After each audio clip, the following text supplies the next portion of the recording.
Plataforma multimedia creativa. Vorterix Bahía 99.1. Está con nosotros el doctor Sebastián Martínez. Sebastián, muchísimas gracias por estar hoy en Vorterix. No, por favor, gracias a ustedes por la invitación. Bueno, Sebastián es el abogado de los dueños del Boliche del Reino. La situación es por todos conocida. Me gustaría saber, Sebastián, que nos cuentes, por favor, cuál es la situación en este momento de los propietarios del Reino. Es decir, fueron imputados por el fiscal, la jueza los llamó a declaración indagatoria. ¿Qué quiere decir eso?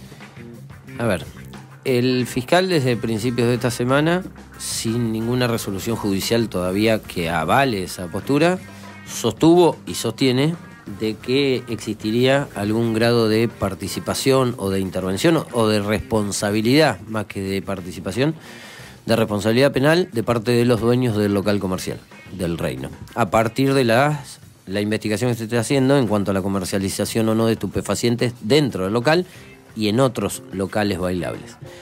La jueza federal, en el día de ayer, tomó el pedido del fiscal y llamó a indagatoria, a prestar declaración a los dueños del local comercial. El llamado a indagatoria significa darle la posibilidad a la persona que está sospechada de posiblemente haber cometido un delito, de que ejerza el derecho de defensa que le es propio. Es decir, que brinde las explicaciones que considere necesarias. Tan así, que puede o no declarar esa persona, y esa abstención de manifestar lo que tenga que decir no puede ser valorada en su contra. Entonces, vemos positivo y provechoso la citación a prestar declaración, porque es en el ámbito donde necesariamente y por naturaleza deben de resolverse estas cuestiones.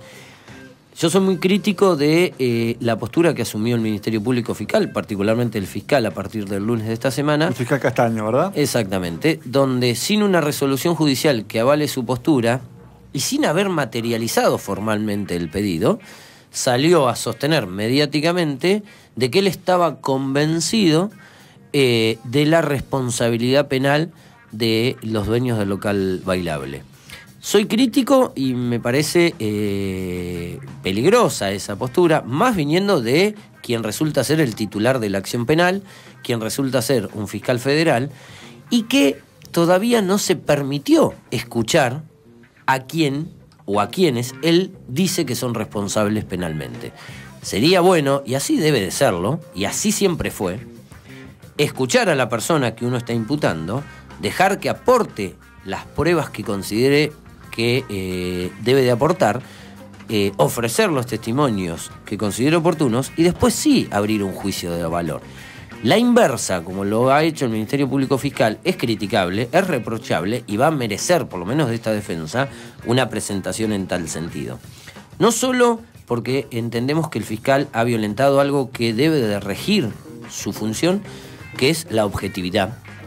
Yo no le voy a pedir al fiscal que sea imparcial, pero sí, y lo exige la ley y la Constitución Nacional, debe de ser objetivo.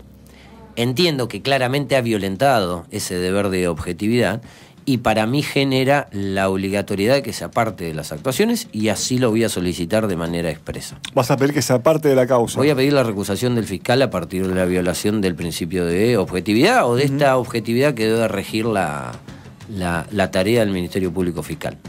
¿Cuándo es la citación a declarar? ¿Van a declarar? ¿No lo van a hacer? Vos decías que tienen el derecho de hacerlo o no. Obvio lo que van a hacer. Declarar. Tres personas, ¿verdad? En principio son 3 personas las citadas, que no son las 3 personas las únicas dueñas del local comercial. Son Isla Vieira, Cerrón y Simón. Y Simón. Son las citadas. Hay más dueños. Pero bueno, no están citados porque claramente desconocen quiénes son los dueños del local comercial. Son estas 3 personas que van a prestar declaración y van a aportar la prueba. ¿Qué día es? Simón el lunes, Isla Vieira y... Perdón, Cerrón el lunes, Isla Vieira y Simón el martes. Eso es en Bahía Blanca, pues la jueza es de Viedma, ¿verdad? Sí, pero por una cuestión de que no hay juez en Bahía Blanca, la jueza que subroga y que lleva adelante la investigación y la causa en sí es la jueza Filipuzzi de la localidad de Viedma, pero es en Bahía Blanca. Sebastián, un dato clave acá, creo, no conozco las leyes, pero digamos del sentido común, se supone que la ley es el sentido común, es Me parece que mejora o complica la situación de los dueños del boliche si hubo un contrato firmado o no hubo un contrato firmado. Es decir, ¿hay papeles firmados respecto del alquiler del boliche ese día? Resumidamente, pero 2 o 3 cuestiones de importancia. A partir de una propia resolución de la propia jueza, se acredita y está reconocido en la causa de que existía un alquiler de parte de los dueños del local comercial hacia los organizadores de las fiestas electrónicas. Lo reconoció la propia jueza y lo reconoció el propio fiscal en distintas resoluciones judiciales. La existencia de un contrato por escrito no sería necesario, porque el derecho civil, que tiene aplicación subsidiaria en estas cuestiones en el ámbito penal, reconoce y acepta y le da valor legal o entidad a los contratos celebrados de manera verbal. Yo celebro con vos un contrato verbal, es plenamente válido. Discutiremos frente a un conflicto los extremos de las cláusulas, ya que no están escritas, valga la redundancia. Ahora bien, a pesar de que la jueza reconoce un contrato de alquiler, a pesar de que no es necesario que sea por escrito, en este caso en particular, existe un instrumento por escrito donde se materializa este contrato de alquiler en cada una de las fiestas que se realizaron en el reino, desde el mes de marzo, que se comenzaron con estas fiestas electrónicas, hasta el mes de agosto, inclusive que fue la última, y la de septiembre que no llegó a ser. Pero hay un contrato, hay un instrumento por escrito donde los costos, las prestaciones que corrían bajo la órbita de los dueños del local y cuáles no, y eran a cargo de los organizadores de las fiestas, y el valor de cada una de esas prestaciones, y una exención de responsabilidad frente a sucesos que podrían generar algún tipo de responsabilidad. ¿Eso está consignado civil por escrito, la exención de responsabilidades? Exactamente. A ver, yo no puedo hacer una exención de responsabilidad penal. Sí, Lo claro. único que puedo hacer es una exención de responsabilidad civil. Sí. Y está consignado por escrito. Y va a ser aportado como prueba en el marco del expediente. Por eso esperábamos ansiosamente la citación. Gracias a Dios, es el lunes y se puede hacer medianamente rápido. A ver, cuando en una fiesta electrónica, esto lo sabe hasta mi abuela, que en su vida fue una fiesta electrónica, suele correr droga, especialmente droga sintética. En este caso, eso no lo puedes conocer nadie, menos alguien que tenga un boliche nocturno que trabaja con la nocturnidad. En este caso, la complejidad del caso, la investigación tiene que ver con la venta, no tanto con que haya habido algunas personas consumiendo. Se supone que lo que había, lo que trascendió, lo que se entiende es que había un sistema, por parte de los organizadores de la fiesta, un sistema de venta de este tipo de drogas. ¿Cuáles eran las medidas de prevención? Vos dijiste que había una exención de responsabilidades en algunos casos. ¿Cuáles eran las medidas de prevención? Yo estuve charlando mucho este tema ayer con los dueños y con el encargado, porque los dueños encima iban poco o casi nada al local bailable. Existe un encargado. Y ellos me contaron, en primer lugar, todavía no sé si el delito que se los acusa es facilitación para el consumo o facilitación para la comercialización. No lo sé porque se mencionan los dos. Eso los dueños. O sea, los dueños supuestamente. El lunes. El fiscal lo que dice es que facilitaron esta actividad que vos decís que no se sabe si es prestar el lugar o comer. Bien. Ellos me comentaron que a partir de la fiesta Time Warp sí. En Capital se redoblaron los controles. Pero existieron varias situaciones específicas que generaron un control mayor de parte de las autoridades. En primer lugar, la renovación de las autoridades en la Oficina de Narcocriminalidad a nivel provincial en Bahía Blanca. Y no sé si estás enterado que se cambió al jefe de narcocriminalidad. Uh-huh. Hoy está un comisario, me parece que es el cargo, de apellido Verdini. Sí, Gustavo Verdini. A partir de esa modificación de autoridades, generó que concurrieran las autoridades policiales, encargados, nuevas autoridades de narcocriminalidad, a presentarse en cada uno de los fines de semana que se realizaban, no solo estas fiestas, sino otras también, y ejercieron un mayor control. Después de Time Warp, me dicen los dueños que el personal de la municipalidad, el fin de semana siguiente, que justamente se realizó una fiesta electrónica en el Reino. El fin de semana siguiente a Time Warp. A Time Warp, uh-huh. O al segundo fin de semana, sí. Pero ahí muy cerquita, uh-huh. Estaba muy a flor de piel ese tema. Se realizó una fiesta electrónica, se hizo presente el propio secretario de Seguridad de la municipalidad, estuvo toda la noche. Se hizo presente personal de narcocriminalidad con perros. a los fines de poder hacer un control, se obligó porque ese es un tema importante, se obligó de parte del municipio al local bailable a que se contara con asistencia médica y una ambulancia. Y a partir de allí se fueron realizando controles todos los fines de semana por parte de las autoridades policiales y, en este caso, administrativas, que son la municipalidad. Yo lo que planteo es esto. El Ministerio Público Fiscal estuvo 2 años investigando este proceso, la causa se archivó, se desarchivó. Cuenta con una maquinaria investigativa que no la tenés vos, que no la tengo yo. Cuenta con la posibilidad de intervenir teléfonos, la posibilidad de contar con personal policial como es prefectura para mandar personal infiltrado, porque ha sucedido en este caso en particular. Realizar videofilmaciones, seguimientos, allanamientos. Cuenta con una maquinaria investigativa y a pesar de tener esa maquinaria investigativa, le llevó 2 años y muchas fiestas llegar a este punto que todavía está en plena discusión. Varias cuestiones. Si se realizaron muchas fiestas, y no solamente en el Reino, porque en el Reino desde marzo hasta la fecha creo que se realizaron 5 o 4 fiestas. Y lo tengo acreditado. Electrónicas. Electrónicas con estas personas. Se realizaron en otros locales bailables de la ciudad. Y así todo les llevó, y lo dice la jueza, y da los nombres de los locales, que no los voy a mencionar, porque no quiero ser como el fiscal, ensuciar gente gratuitamente. O por lo menos tender un manto de sospecha sobre determinadas personas gratuitamente y sin elementos de prueba. Si le llevó 2 años y todavía está en plena etapa de investigación y no pudo descubrirlos, o le llevó 2 años descubrirlos, pretende que 3 personas que iban poco al boliche, que son los dueños y que no se encargan de quedarse, descubran lo que él no pudo descubrir durante 2 años. Entonces, lo que el fiscal está haciendo es asumir o sostener algo que se llama responsabilidad objetiva. Por el solo hecho de ser el dueño, sos responsable. En el derecho penal, ese tipo de responsabilidad no existe. Sí en el derecho civil, donde yo, por ser el dueño de un auto que te lo presté a vos y que vos manejabas y llevabas por delante a alguien y le quebraste una pierna, sos tan responsable vos porque lo manejabas y yo porque soy el dueño. Eso es responsabilidad objetiva. Soy el dueño y respondo por las consecuencias. ¿No es un problema penal si yo atropello a alguien con el auto y lo rompo? Sí, tuyo. Solamente tuyo, que eras el que manejaba el auto. No mío, que soy el titular registral del auto. ¿Tu responsabilidad ahí cuál es? Civil, pura y exclusivamente. ¿Y vos decís que este caso se puede asimilar? No, el fiscal pretende asimilarlo. Pretende la existencia de algo que se llama responsabilidad objetiva. Sos el dueño, sos responsable.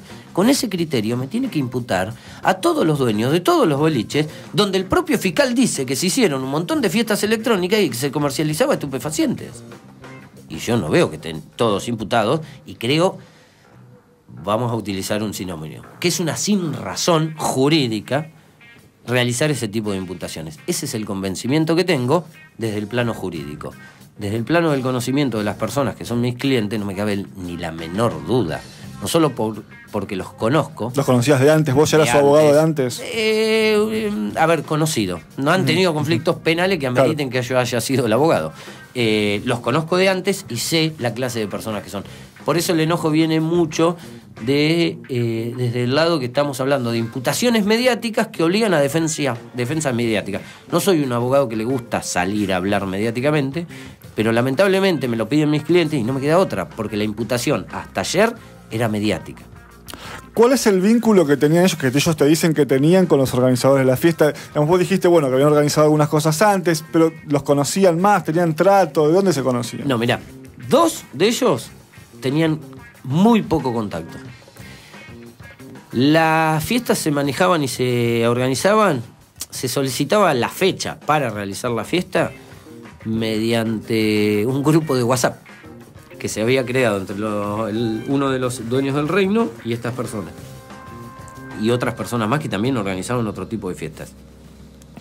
Organizaban el día y ya la mecánica estaba instaurada. A ver, estas personas venían organizando fiestas en otros locales muy conocidos de la ciudad, con mucho tiempo, con anterioridad, y para el reino fue porque eran personas que aparentaban seriedad, más que nada por los apellidos que estaban en juego, y que redituaban, no tanto económicamente, pero sí a nivel de rédito comercial. Lamentablemente hoy ese rédito comercial se fue por la cañería.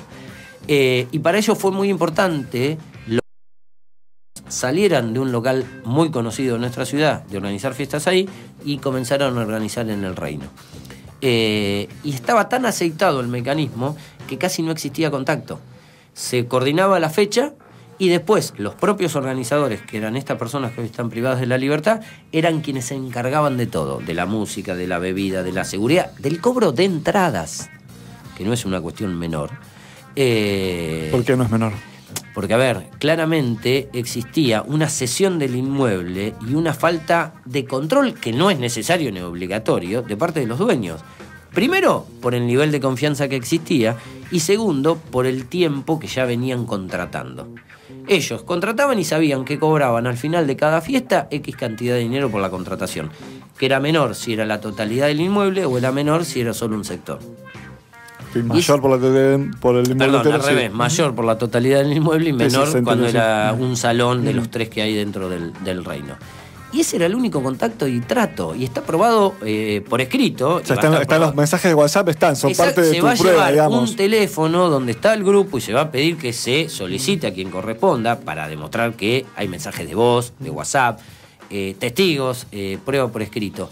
Que hubiera sido interesante que no se publicitara de la forma que se publicitó una imputación de estas características, no se atentara contra el buen nombre y honor de esta persona de la forma que se hizo, se requiriera las explicaciones que se consideraban necesarias, se escuchara a cada uno de estas personas declarar, se viera la prueba que se iba a aportar y después sí, una vez que uno cuenta con una resolución judicial que valora y hace mérito de la prueba incorporada al proceso, que es el auto de procesamiento de una persona sometida a un proceso penal, que dicta una juez, en este caso, o no, la doctora Filipuzzi, sí emitir un juicio de valor.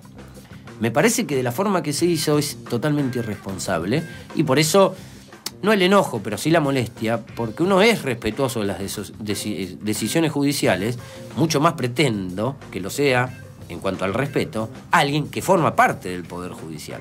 Entonces, él puede estar convencido. Eso no significa que sea verdad. Y lo tendrá que probar. Y una vez que lo pruebe, veremos. Ahora, si no lo prueba y no es verdad, ¿quién se hace responsable del daño que se generó? Vamos a ver. ¿Por qué el fiscal tendría animosidad contra alguno de los propietarios? No hablo de animosidad. Yo creo que fue prematura la declaración. No voy a abrir igual el juicio de valor porque quizás me excede y voy a manifestar una opinión personal y voy a ser igual que él. Y la verdad que trato de no serlo. Sí, voy a decir que es prematuro, pero no porque lo opine, porque lo fue. ¿Por qué lo hizo? Que lo explique él. La verdad, lo desconozco. Ahora, ¿qué hubiera pasado si la jueza federal no le hubiera hecho lugar a la imputación? Técnicamente, ¿qué hubiera pasado? ¿Hubiera mentido el fiscal o se hubiera equivocado? ¿O hubiera emitido un juicio de valor erróneo? Y tampoco la imputación significa que sean culpables de nada. Al contrario, y reitero, la imputación la materializa el fiscal. La jueza lo que dice es, vengan y defiéndanse porque el fiscal los acusa. Ahora, después que nos defendamos y aportemos prueba, veremos qué dice la jueza. Escuchará al fiscal por un lado y escuchará a la defensa por el otro. Y tomará una resolución, que tampoco es definitiva. Entonces hay que ser cauteloso, porque se está jugando con el honor de las personas y se generan perjuicios que alguien nos va a tener que responder en algún punto. Punto final le ponemos a este tema, ¿te parece, Sebastián? Quiero aprovechar la oportunidad que estás aquí, vos también sos un dirigente político. Querría hacerte alguna pregunta vinculada con la política, ya estamos sobre el final de la entrevista. Vos estás dentro del Frente Renovador. Militamos dentro del espacio del Frente Renovador. Venís de una tradición de familia peronista, si yo no me equivoco. 100% peronista. 100% peronista, estás en el Frente Renovador. Bueno, el año pasado el Frente Renovador tuvo una suerte de implosión luego de la renuncia del Dámaso Larraburu a la candidatura de intendente y se abrieron como dos vertientes, una que podríamos decir que conducen la región, me refiero, no en Bahía Blanca, la región, que conducen los hermanos de Vilacqua, otra donde está Pablo Carate. ¿En dónde estás vos? A ver, es cierto que a nivel de sexta sección electoral hay dos vertientes dentro del mismo Frente Renovador. Y está bueno y es provechoso porque eso te lleva a seguir trabajando. Una es no comandada, se encolumna atrás de Pablo Gárate, que es un referente de la ciudad de Tres Arroyos, hoy presidente, no sé si lo sigue siendo, de la Cámara, del bloque del Frente Renovador en la Cámara de Diputados Provinciales, creo que ya no lo es más. Y la otra vertiente o la otra línea no está encomandada o no se encolumna atrás de los hermanos Bevilacqua. Por el contrario, hemos logrado, y es importante, una igualdad, si se quiere, entre quienes intervienen en esa línea. Es una mesa que está integrada por el sector gremial, Miguel Agüero, Ricardo Pera, Roberto Ércoli, por Gustavo y Carlos Bevilacqua, está María Marta Corrado, te nombro como referentes. Y en ese marco hay un montón de personas más trabajando para y por el Frente Renovador. Yo me encolumno o formo parte de esta línea donde hay varios representantes de distintos sectores. Está también Marcelito de Pascuale, también trabajando. Así que lo único que se está haciendo hoy es trabajar en pos de fortalecer el espacio desde adentro, a partir precisamente de la implosión que tuvimos el año pasado, que bienvenido fue la implosión porque nos permitió posicionarnos sin líderes natos que nos bajen línea y uno actúe como soldadito y acate órdenes. Por el contrario, hoy el espacio es mucho más plural, es un espacio plural, donde hay respeto y hay igualdad igualdad y respeto por la opinión del otro, sin un jefe o un líder nato, que entiendo que hoy atenta contra la nueva forma de hacer política, o por lo menos lo que uno pretende dentro de esta nueva forma de hacer política. No seguir a nadie, sino opinar todos. ¿Y cómo quedó tu relación con Larraburu puntualmente? Bien, muy bien. La semana pasada casualmente tomamos un café de casualidad. ¿Volvió o estaba de viaje? Estaba de viaje, yo también. Nos encontramos, tenemos conocidos en común, en un local que es normal encontrarse. Sí. Tomamos un café un rato, charlamos de este tema y de otro tema, pero no, muy bien. A ver, uno sabe separar las cuestiones políticas y el espacio político que ocupa y de las confrontaciones políticas a las personales. Me parece, y es una excelente persona. He aprendido mucho y compartí un tiempo largo y aprendí mucho. Si no aprendes de él, ¿de quién vas a aprender? Hoy pensamos diferente, muy diferentes, y ocupamos. En el fondo somos los dos peronistas y capaz que en algún punto nos volvemos a encontrar. No yo, el espacio. Hoy estamos en lugares y en posturas totalmente diferentes y él está acá, no alejado, pero está pensando en otra cosa y bienvenido sea. Siempre se lo dijimos. Está bueno que piense en relajarse y disfrutar de la vida y no es estar tan continuamente a 10.000 por hora, porque la política te lleva a eso. Bueno, se nos hizo el tiempo. Yo tenía varias preguntas más, pero bueno, la dejaremos para otra oportunidad. Agradecemos la presencia de Sebastián Martínez. No quería dejar de decir esto de todas maneras. Pues este programa se llama Decime la Verdad. Y habitualmente hacemos alguna pregunta que se introduce con esa frase. En este caso no te voy a preguntar nada que diga Decime la Verdad. Te voy a decir una verdad yo. A ver. Qué peligro. Vos formaste parte de, o fuiste abogado en muchos casos muy resonantes en Bahía Blanca en los últimos tiempos. Sí. Sos un abogado que, si bien vos decís que no te gusta tanto estar en los medios o lo que sea, por el tipo de casos en los cuales te tocó intervenir, estuviste muy expuesto en los medios. Por ejemplo, fuiste abogado de Vicente Colman, que es sentenciado como autor material del asesinato de Felipe Grassman. Fuiste abogado de Rabainera, el lagarto Rabainera, que estuvo involucrado.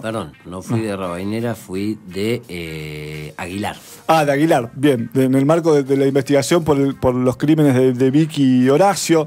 Bueno, en fin.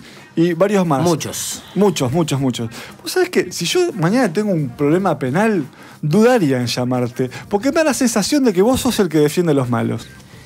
A ver, el abogado penalista defiende personas que están acusadas de cometer delitos.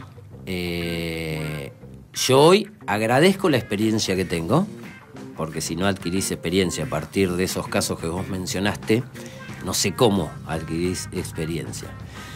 Creo y estoy seguro que cuando una persona está imputada de haber cometido un delito, culpable o inocente, y cuando es tu cuello, tu cabeza, la que está en juego, lo que vas a buscar es alguien de experiencia. No si defiende buenos o malos. Yo defiendo personas que están acusadas de haber cometido un delito. Y creo que cuando te toca a vos, No sé si vas a buscar al mejor, pero sí el que tiene más experiencia. No significa que lo sea yo, porque tengo 42 años recién y todavía tengo mucha experiencia que adquirir. He adquirido bastante, pero bueno, espero que eso responda a tu pregunta. Sebastián Martínez, un placer, muchísimas gracias. Te agradezco muchísimo. Plataforma multimedia creativa. Vorterix Bahía 99.1.